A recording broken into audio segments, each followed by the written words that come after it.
Mleiha ഗോതമ്പ് പാടത്തെ മൂന്നാമത്തെ വിളവെടുപ്പിന് ഉത്സവാന്തരീക്ഷത്തിൽ നേതൃത്വം നൽകി ഷാർജ ഭരണാധികാരി.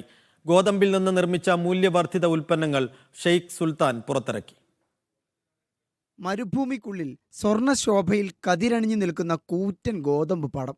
ഏകദേശം 2000 ഫുട്ബോൾ മൈതാനത്തിന്റെ വലുപ്പത്തിൽ 1428 ഹെക്ടറിൽ UAEയുടെ കാർഷിക മേഖലയിൽ പുതിയ അധ്യായം സൃഷ്ടിച്ച മലിഹയിലെ ഗോതമ്പ് പാടത്തിലായിരുന്നു ബുധനാഴ്ച കൊയ്ത്തുത്സവം. ഷാർജ ഭരണാധികാരി doctor Sheikh Sultan bin Muhammad Al Qasimi നേരിട്ടെത്തി തന്നെ വിളവെടുപ്പിന് നേതൃത്വം നൽകി.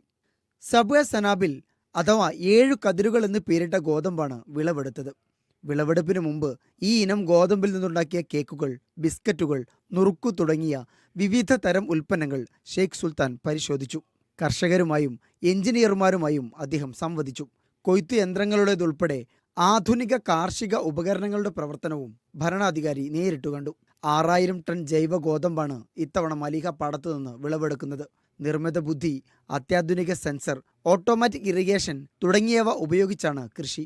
2023 മാർച്ചിലായിരുന്നു മലീഹയിലെ ആദ്യത്തെ വിളവെടുപ്പ്. Media 1 Sharjah.